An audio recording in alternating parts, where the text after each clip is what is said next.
Welcome to The Holistic Nurse with your host, Peggy Smith. Peggy will introduce and educate her viewers about the differences between alternative, holistic, and complementary medical therapies. Her goal is to empower the lay medical consumer to learn how to advocate for themselves. So now, please welcome the host of The Holistic Nurse, Peggy Smith.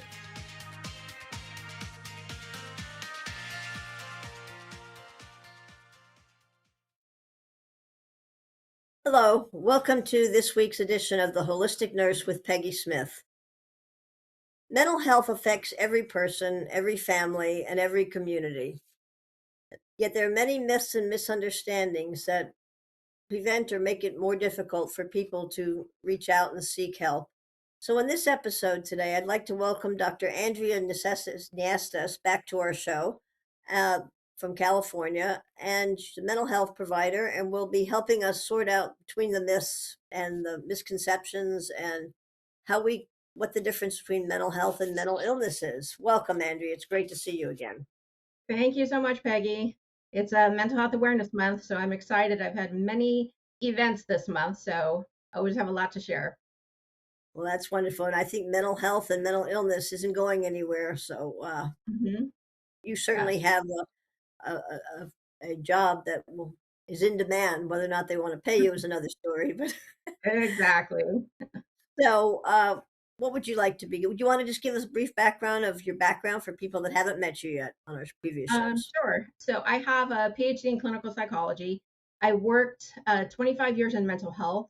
20 years of that, I worked at a behavioral health inpatient facility. So I had a lot of experience really being around individuals having hard times emotionally and mentally. I started after the hospital, I started teaching psychology through a local college. And now I have my own life coaching business where I do individual coaching, but a lot of workshops. So, a lot of workshops. Um, actually just did one for Mental Health Awareness Month on just educating people about mental health and what it all means, as well as suicide prevention. And then I have workshops for other things like we've talked before about self care, we talked about kindness. So I have specific workshops on those as well. So I do those in person and virtual. So there's definitely a lot of information to be shared about all of that. Well, that's exciting. Where are we going to begin today? What exactly is mental health? People think the negative Mhm. aspect of it. So Afraid if mental, somebody really knew how they're feeling, that a professional might want to 302 them or something. And yes. so, So actually, the event that I just did, I started out with a few images. So one of someone being upset, being angry. Have you ever been angry before? So everybody's going to raise their hand. Have you ever had problems sleeping before? Have you ever felt lonely before? So all of those things are mental health, and everybody has mental health. I mean, you said that. So everybody has mental health, and mental health is really how you approach life. What are the resources you have to be able to deal with stressful situations? What is your thinking process? What are your emotional experiences? How do you respond when you come up to a challenge in your life? So all of that is everyone's own individual mental health. So it's really, when we're talking mental health, we're really talking about excuse me, that stress management, how you deal with situations, the relationships that you have, how you're approaching that, and how healthy are those relationships. um, so really mental health encompasses, some people call it wellness, which is a little bit more of a broader term, but wellness, well-being. People talk about balance in their life, work balance, life balance. So all of that is just sort of related, and it really is just how you get through life when you come up to some sort of obstacle. okay, so um, you're on the opposite coast that I am. Hmm. I'd like to cover too, if you can, like how our service is accessible, anymore. What happens? As many people ask the question, are online services, because COVID brought on a lot of online therapists, is that just as effective? But we'll get to that later in the show. Um, what about mental illness?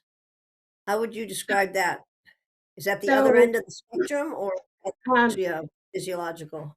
you know what? I actually, that was my next note, is to talk Okay. about how mental health is on a spectrum. And there actually was, now that I think about it, I was asked if I had any images. I did not, but there was one that I showed in my recent in-person workshop that actually is a very good image where it shows how mental health is on a spectrum. So the first is, optimal mental health, people being able to kind of deal with life's challenges, being able to thrive. So that's really like one end. You're really doing well, you're thriving, you're doing great, handling whatever comes your way. The next step is sort of like that warning zone, something you're not quite yourself, you're having a little bit of difficulties, you're just kind of heading into, a few challenges. Third stage is something like you're really having some difficulties. People are seeing you're not the same at work, you're not the same at home. You're really just quite different than what you normally are because you have so much going on. And then the fourth stage is really kind of someone who's in crisis. You're really to the point where you can't manage anymore. Maybe you're just not showing up to work at all. Maybe you have such severe financial issues, you've really kind of blown all the money. So that fourth stage is really that crisis. So when we're talking mental health, and I'll talk about the difference between mental health and mental illness in a second, but what specifically when you're talking mental health, again, is how you're dealing with the situations that come up. And we want to be able to learn skills to deal with those in a healthy way so that you don't get to that crisis stage. So it is very, very much a continuum. Um, but specifically, when we're talking about myths and misconceptions, the second point I want to make is why it matters. So when we have things that are not true out there, people believing something that's not necessarily the case, is that then people start feeling that, not wanting to share, having that shame. Oh, if I say this, people are going to think I'm this. So it really kind of holds people back from being able to deal with any kind of challenges they have because they're just afraid of what people are going to say or of the myths or of the stigma. So I'm going to get lumped into this group and people are going to think these things about me. So I rather just not say anything. So that's the role that myths and misconceptions play, is it really promotes a negative connotation that makes it difficult for people to want to ask for help. Definitely. I think, in our country, several decades ago, there was a politician that had to drop out of a presidential race because he made it public that he was dealing with depression. Mm-hmm. And, that was a very courageous thing. And I think it helped a lot the mental health community, really, because somebody that was, well known and in the public eye was honest about it. Betty Ford was honest about her situations. Mm-hmm. Um, but it's not always even what are people going to think. People tend to search for their own answers now, or I'm hearing that there are AI therapists now. Um, Mm-hmm. as a licensed medical professional, I certainly need more information before I'm going to make an opinion about that. Mm-hmm. But I see where that could be very dangerous. Yes, and that's and that's one of the things that the misconceptions lead to, is people isolating and wanting to deal with it on their own. And so then you really increase the chances of someone trying something that may not be as helpful. Like you said, maybe that's just not as mainstream. And so we just don't really know what kind of effects it could have yet. And so they're really turning to something that's not very healthy, like possibly an AI therapist or substance use to sort of block out, whatever stressors are going Self-medication, right? Yeah. on. Yeah, yeah. So then to jump into the first myth. So what is the difference between mental health and mental illness? People might think it's the same thing, but as I mentioned, mental health is really looking at what can you do, what can you learn in order to prevent more serious symptoms from coming on. So it really is more of a preventative aspect. So it's just like if you go to the doctor and the doctor says, well, your blood pressure is a little bit higher than it was before. This is what you should do. Eat these kind of foods. Don't eat these kind of foods. Exercise, minimize your stress. So the doctor's going to give you a list of things to do so that you don't hit that red zone of high blood pressure. So it's going to be the same thing for mental health. If you follow the mental health tips and skills, like do your deep breathing, take a long, I mean, we could go through a million things that you could do to help yourself. But if you can kind of stick to those and create a routine or pattern for yourself, you're really sort of giving yourself an outlet for any sort of stressors that you're dealing with. And if you don't, then you get into the red zone of mental illness. So you go from mental health, not dealing with it well, to potentially ending up with a diagnosis of depression or anxiety because you've just held it in or not dealt with it. And so now you're really in that sort of red zone or crisis stage or heading towards it, anyways.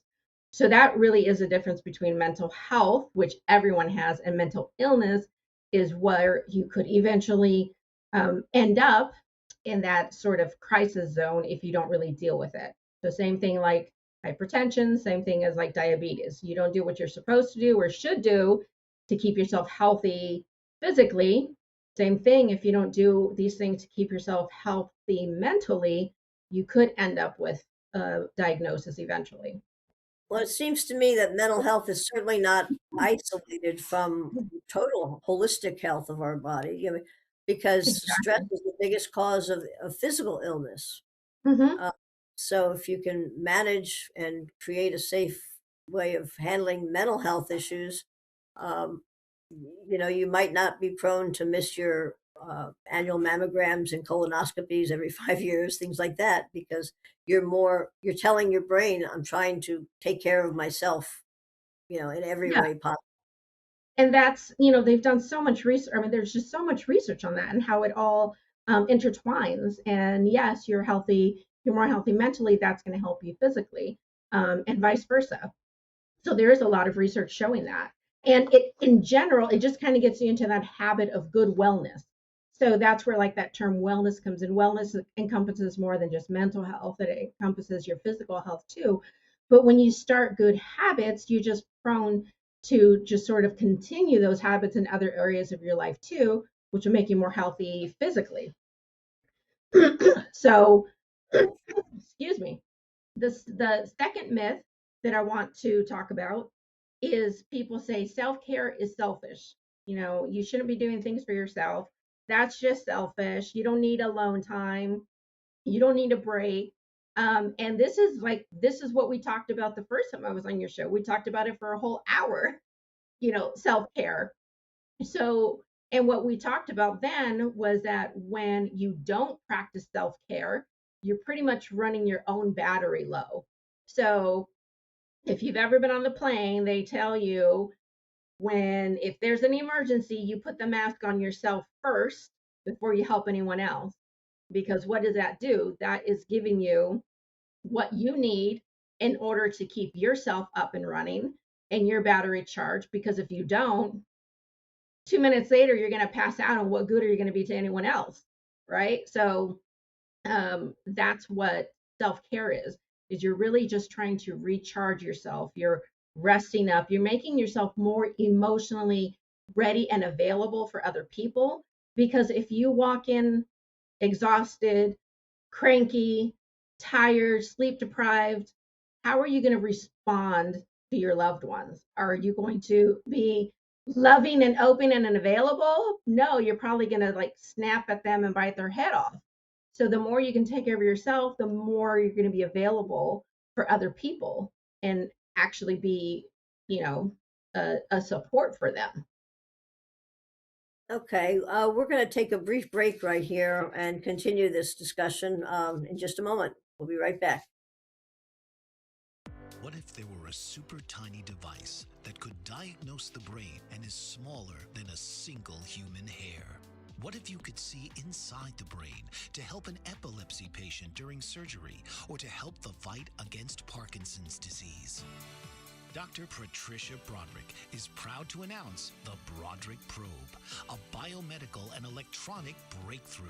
Imagine a probe to help with the understanding and potential cure of brain-related diseases. To learn more, listen live to the Easy Sense radio show with host Dr. Broderick. And to help support the Broderick Foundation, please go to easysense.com and learn how, with your help, we can fight these horrific brain disorders. That's easysense.com to learn more and help support the Broderick Foundation.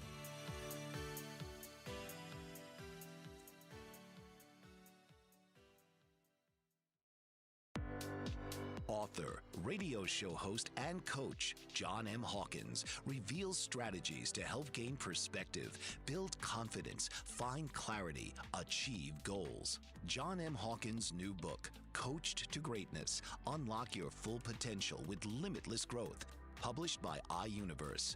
Hawkins reveals strategies to help readers accomplish more. He believes the book can coach them to greatness. Hawkins says that the best athletes get to the top of their sport with the help of coaches, mentors, and others.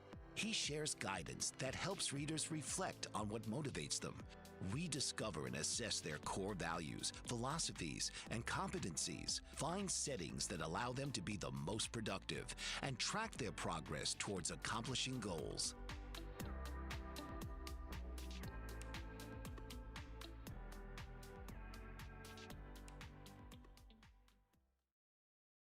Hi, welcome back to our final segment of Mental Health Awareness Month. We're talking about the myths and misconceptions related to mental health and seeking help. This is Dr. Andrea Niestas. She's been with us before from California. Let's continue. What's our next myth? So myth number 3 is if they look fine, they must be fine. So that really is a disservice to people who are called high functioning. So individuals that still have stress, still have a lot going on, but they seem to be able to look anyways like they have it all together. They're high functioning, work full time, take care of their family, and they look like they're doing great. But it really puts them, like I said, at a disservice, because then everyone thinks they look fine, they look great, they look like they have it all together. So oftentimes we don't check on those people. We don't think to ask, how are you doing? Which is really kind of like one good tip. When I talked the other day in my seminar about mental health, when you ask people, are you okay? How are you doing? Are you doing good? Then of course they're going to say, oh yes, I'm fine. But if you kind of ask them more of an open-ended question and leave it open for them to be able to really talk, then that can help as well. So how have you been doing lately? As opposed to, how are you doing good? So that gives them kind of a better opportunity to be able to share anything that they might want to, and not assume that, oh, well, they changed, they got a new job, they're getting divorced, they're now a single parent, but they're great. So maybe those are the people to check on. That just because someone looks fine doesn't necessarily mean that they are fine. I've seen people respond to that question the way that you suggesting it with, well, how much time do you have? Yeah, okay, that's usually they have a sense of humor, and we've already talked in other shows how important a sense of humor is with your mental. Well, Yeah, but then sometimes that sense of humor is used as, maybe kind of a gauge. I'm kind of gauging how much you really want to hear, whether I can kind of unload on you and use you for support. So, sense of humor is always good, but it kind of can mean something else sometimes. And maybe they're just kind of feeling you out. Like, do you really care? Are you asking because you really care? right. So Robin Williams comes to mind, the way Oh, his life, 100%. everybody 100%. thought he was happy and doing well, and reality was, he wasn't sharing. Yeah. So it also, I want to point out, since I'm also, RN with some medical background, if you hold it in, you create physiological illnesses. Many heart attacks happen to people that are type A personalities that have to be strong for everybody else, and they don't take care of themselves. Hmm. Uh, Caregivers actually pass on before the patient that they're taking care of because the caregivers just burn themselves out totally. Oh, yeah, 100%. I mean, you Definitely know, is a relationship. We do look at the whole body and mind together. Um, and what is the next myth that we're going to touch so on? the next myth is stress is just part of life. You should just push through. Like all of the myths I'm talking about in this segment are all pretty related. So, you know, we can expect stress. Bad things happen to everyone. Like I just need to suck it up. I just need to get through it. And every time I hear that myth, it always reminds me of the Gen X. We talk about Gen X who are always very independent, very strong. Don't need no one, don't need no help. And so that just reminds me of that whole, which I'm part of, Gen X, that whole generation of just you can just do it on your own, no complaining. You just got to deal with it. So, but like you said, we talked about and we know how much the mind and the body interact with each other. And so it really can lead to people being isolated, not taking care of themselves, and really experiencing not just emotional difficulties, but a lot of physical stuff like the high blood pressure. I was working at a place that I really hated that was such extreme stress, and I was on call all the time.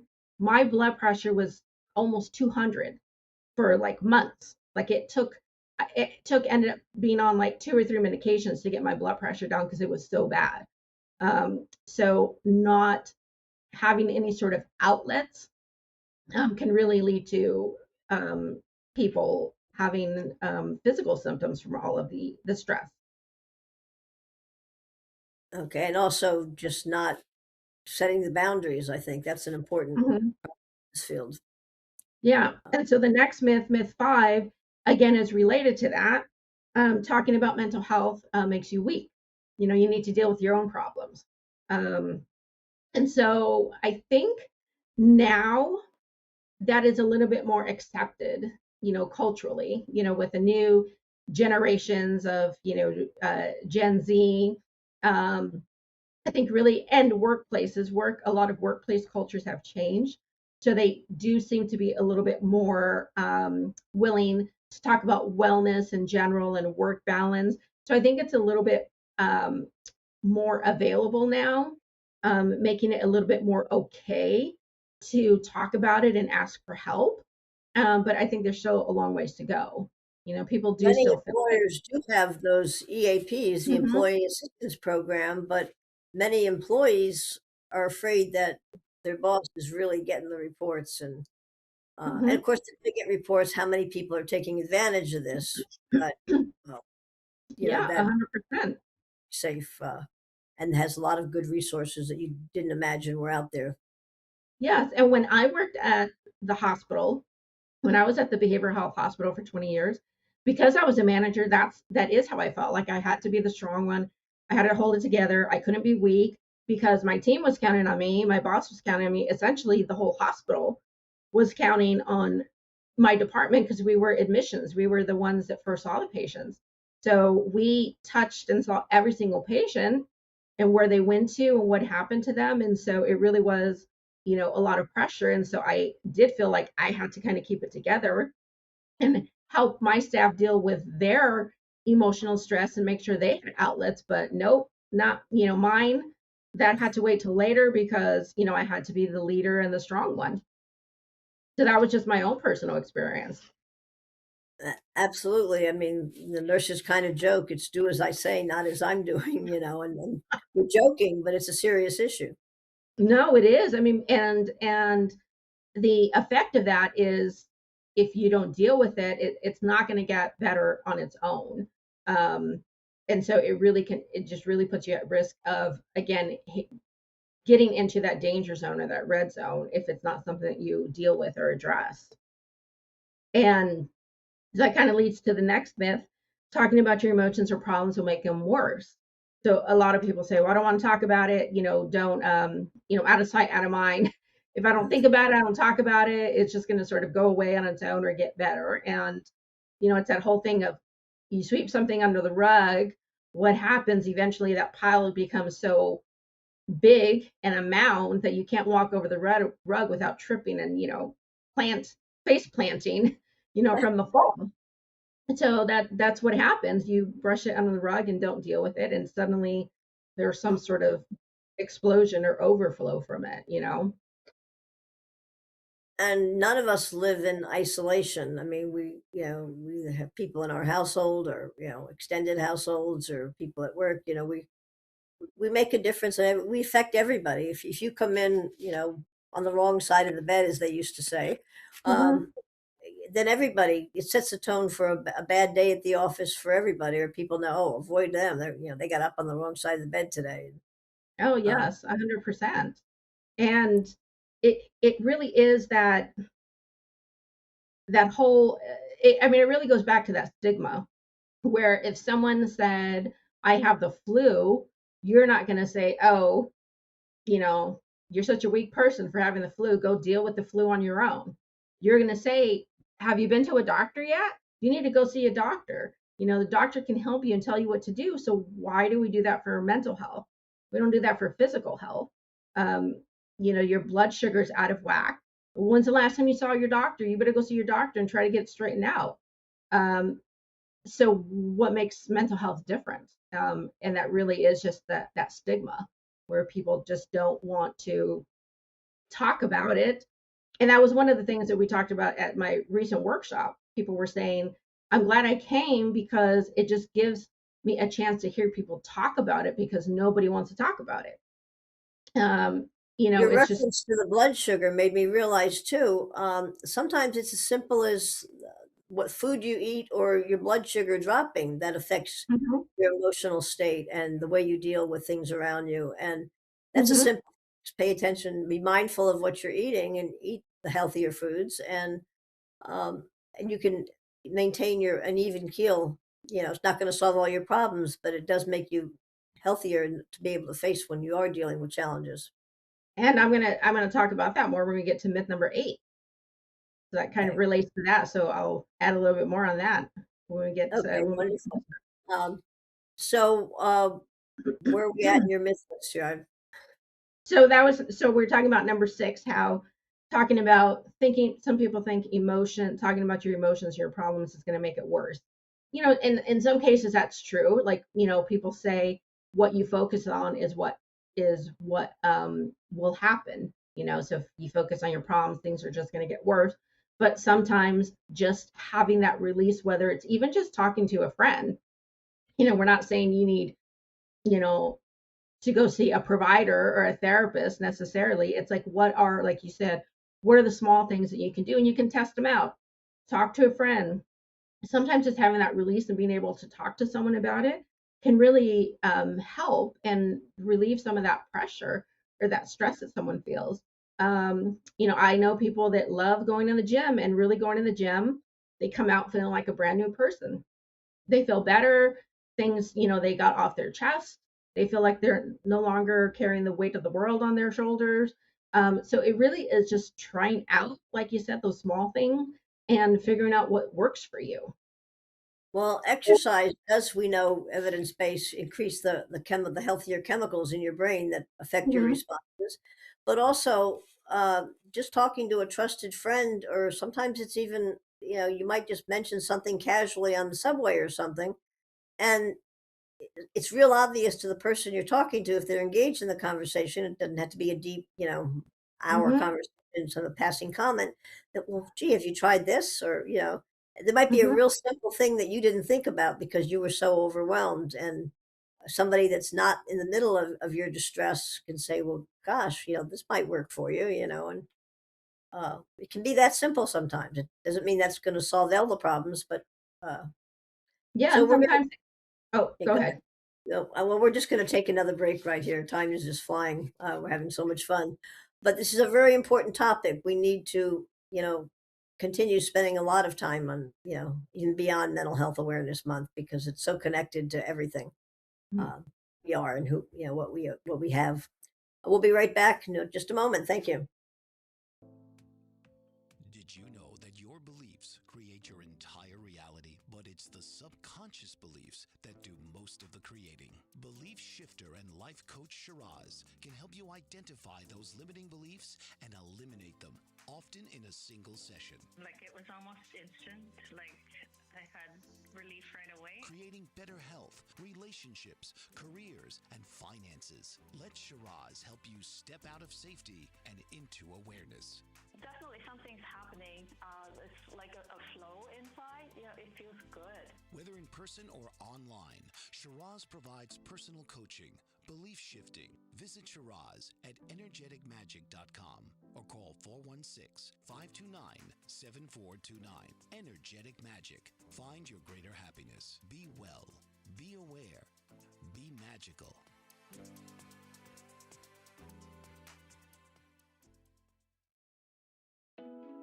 Are you struggling to care for elderly parents or a spouse?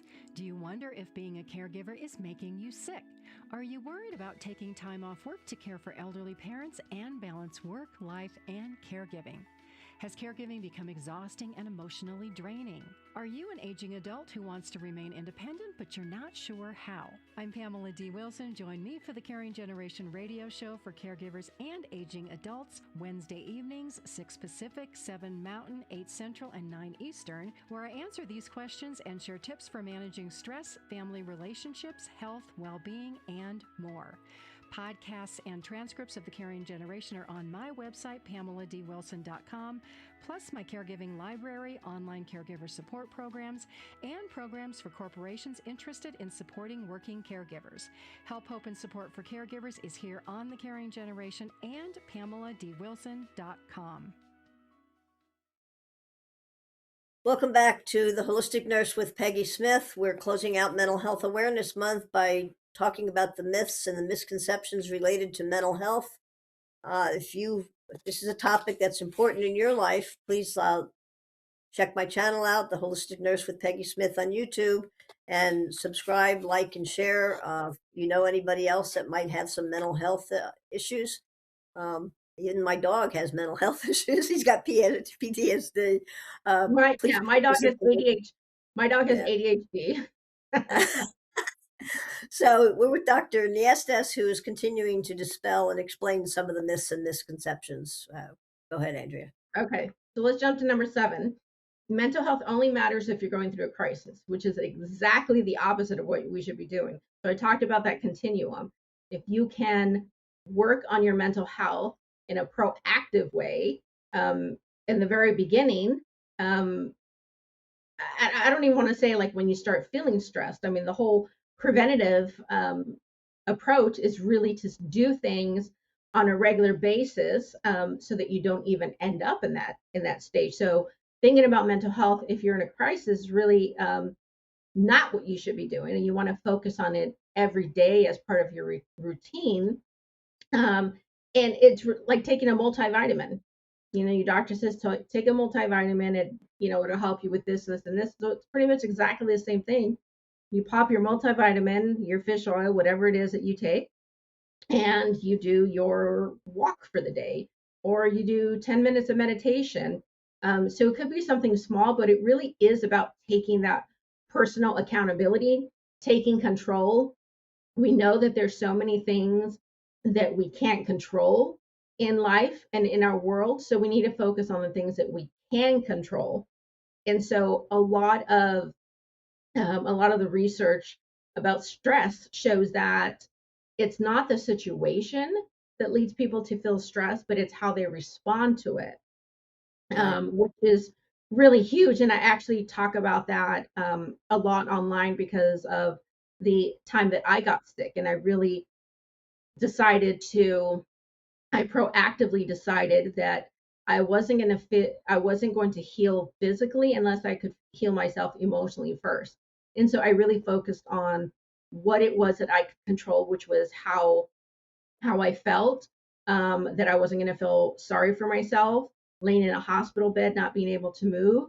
And so really trying to be proactive about my emotional stress really helped me be able to get physically well quicker than I would have otherwise.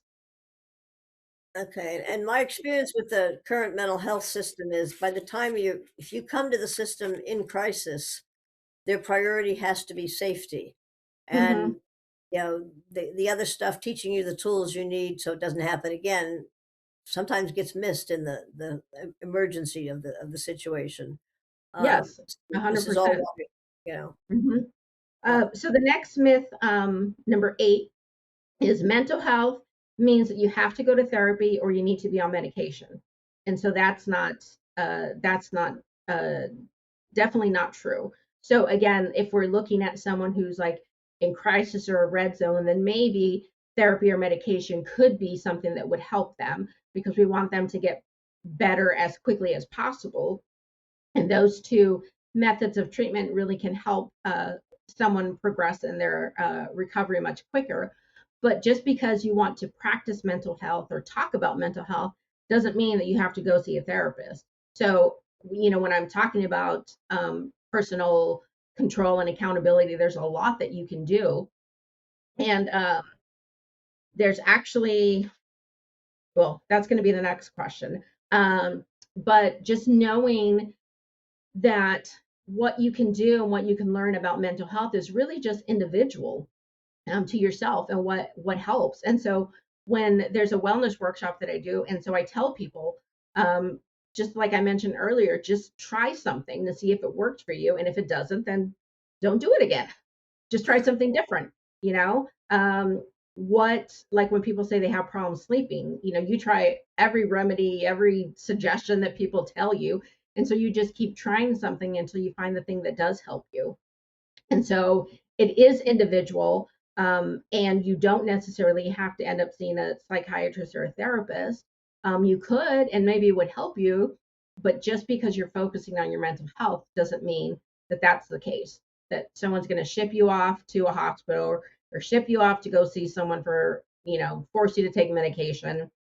There's a lot of things that you can do. And again, just maybe talking to a friend or talking to someone who you think will help you and listen to you could be all that it takes to just relieve yourself from that stress. well, I think too, when you mentioned trying these different things, some people try it once and say, "Oh, I tried that; it didn't work for me."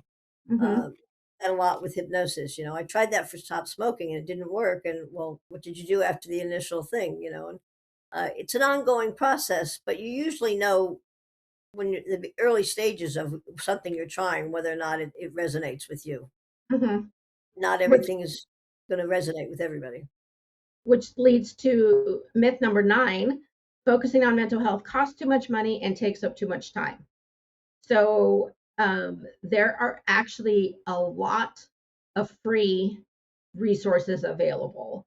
So I did a wellness panel discussion back in January, and I gathered up some resources there. So there are um, quite a few free apps that you can try for like meditation, for just learning like resilience skills and stress management skills.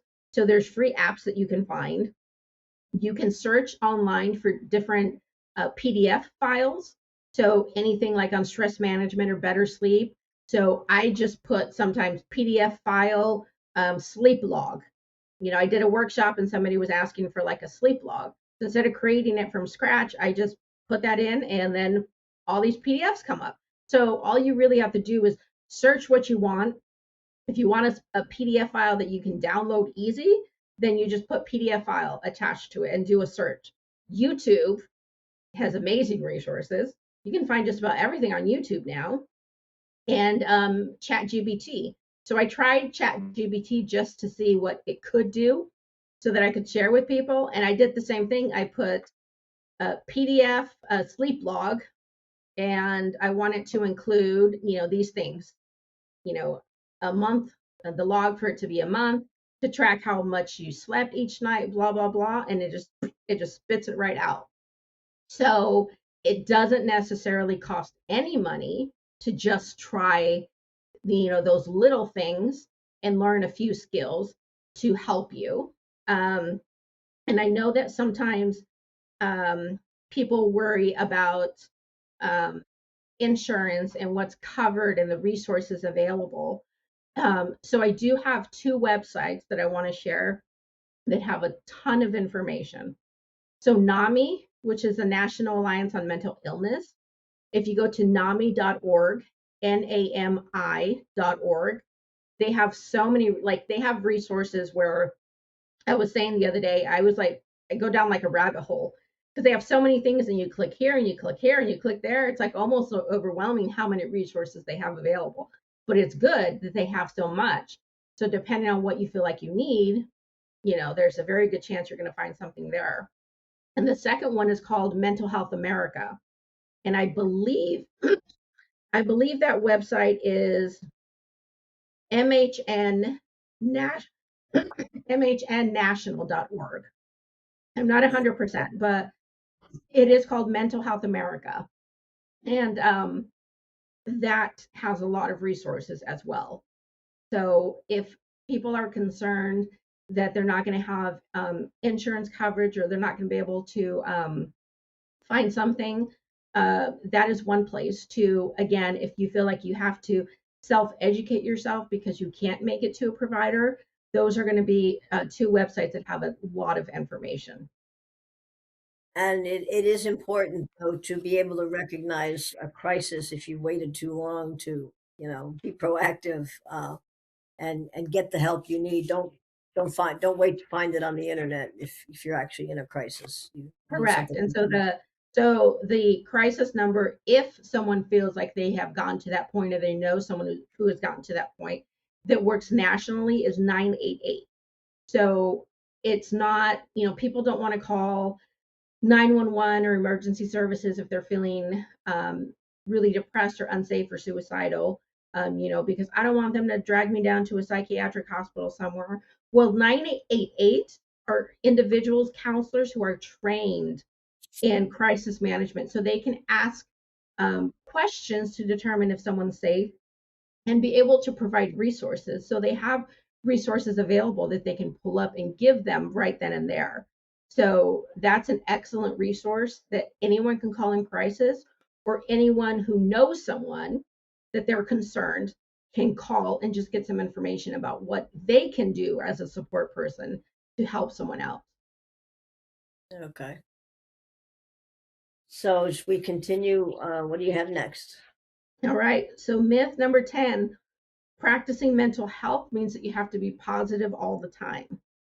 So that is not true, because I am not positive all the time. I try to practice good mental health, and I try to preach good mental health. Doesn't mean I'm positive all the time.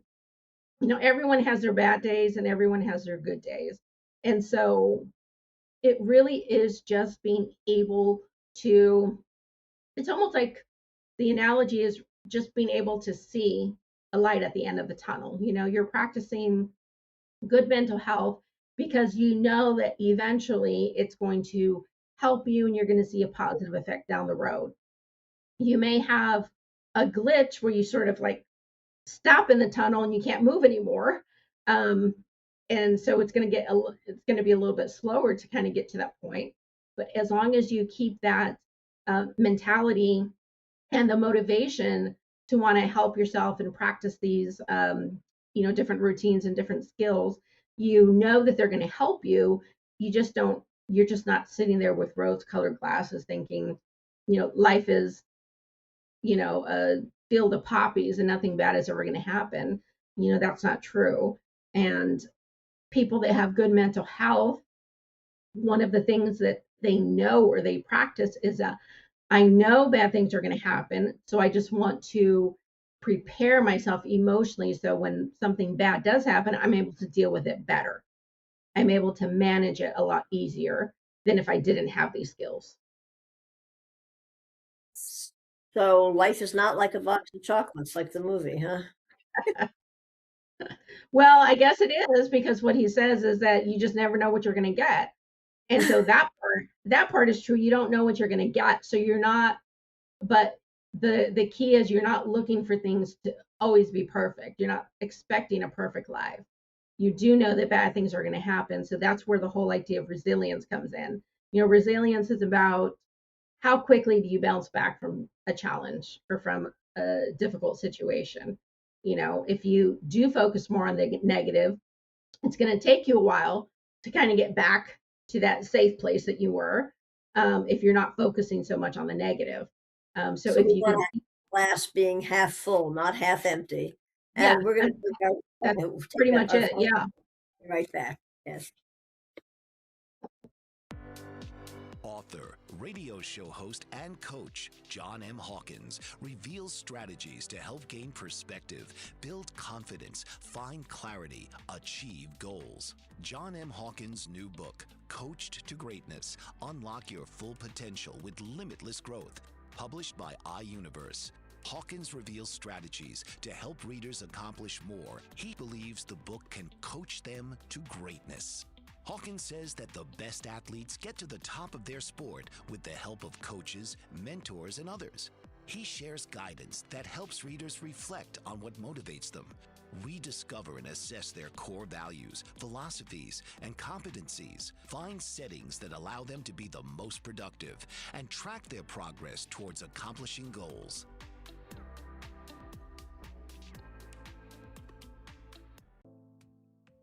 Did you know that your beliefs create your entire reality, but it's the subconscious beliefs that do most of the creating? Belief shifter and life coach Shiraz can help you identify those limiting beliefs and eliminate them, often in a single session. Like it was almost instant, like I had relief right away. Creating better health, relationships, careers, and finances. Let Shiraz help you step out of safety and into awareness. Definitely something's happening. It's like a flow inside. It feels good. Whether in person or online, Shiraz provides personal coaching, belief shifting. Visit Shiraz at energeticmagic.com or call 416-529-7429. Energetic Magic. Find your greater happiness. Be well. Be aware. Be magical.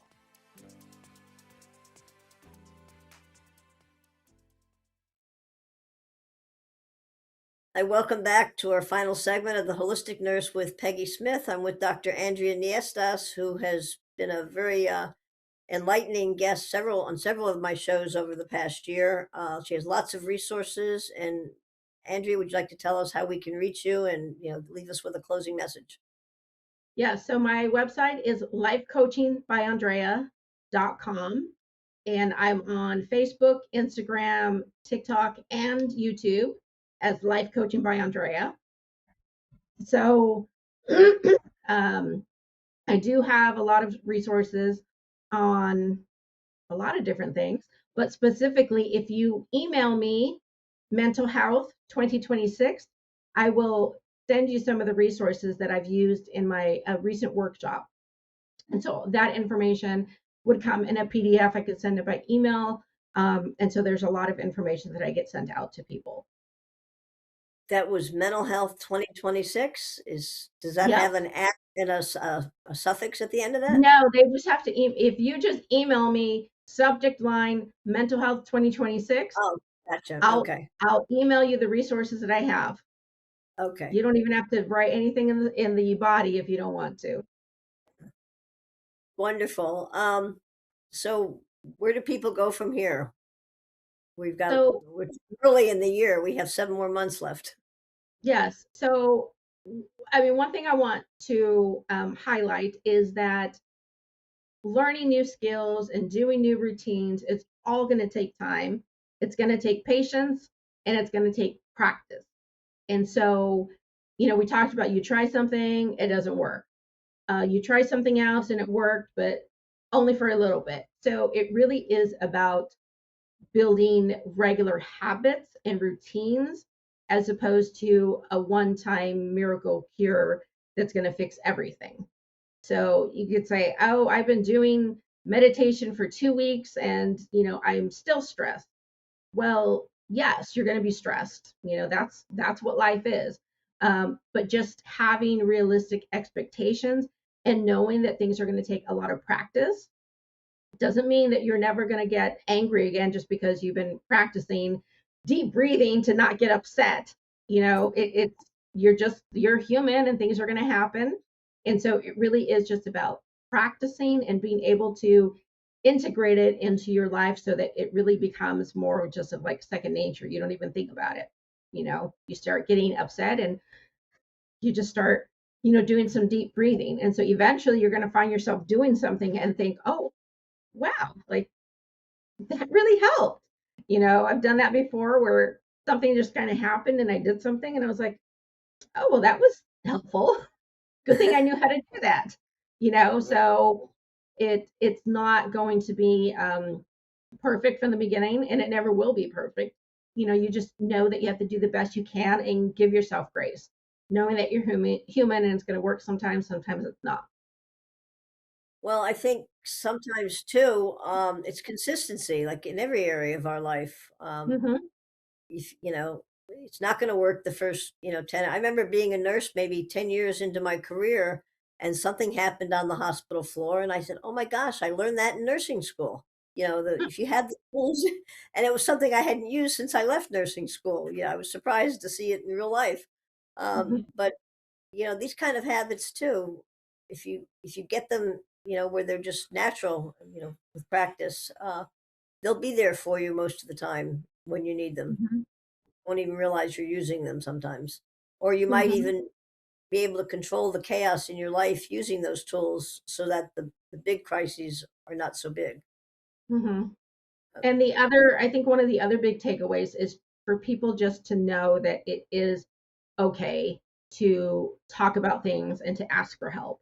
And like I said, there's a whole generation out there who just doesn't believe in that and just doesn't do that. And I can just tell you, as a Gen X who was previously more emotionally restricted because I felt like I had to in my job and in my family, um, there really is another way that still makes you um, a good person, a strong person, and even people say it all the time. It actually makes you stronger to be able to be honest and to be able to share and able to be vulnerable. It just shows how much braver you are because you're doing something that you're not used to or that is uncomfortable. And it is uncomfortable and it is hard, um, but there is a lot of benefits to it, and which so is a many of our some whole other of conversation, Peggy. it is, yes, and so many people live in a victim mode. They don't realize how much power they have. And using these tools, get your power back. And, you know, life's not going to be perfect. It's not a box of chocolates. I'm so disappointed. How about ice cream? Does that help? Ice Anyway, cream always helps. I always have that. Except I just read an article about how many ice creams aren't really ice cream, and we don't want to go there. That's another show. Oh, Um, wow. Okay. Not a healthy thing at all. Anyway, thanks for joining us this week. Please like and share with people that you have know that mental health is not a negative thing. It's not a problem. It's actually just another aspect of taking care of your entire holistic life. Because just like they say, the hip bone's connected to the neck bone, whatever that song goes, I got it out of order there. Your mental health is connected to your physical health and your emotional health, and it's we just don't live in little computer chips that put us together. AI is trying to do that, but we're still human. So thank you for joining us this week, Andrea. It's always a pleasure and so much information. Please check out her links and the resources she has available. Um, and it's been another great show. I'm really wonderful. Hope you have a good summer. It's great having you Thank again. you. All right. Thank you Thanks, very Peggy. This has been The Holistic Nurse with host Peggy Smith. Tune in each week where you're encouraged to send in questions and receive private responses and suggestions if appropriate. Here's Saturdays, 1 p.m. Eastern.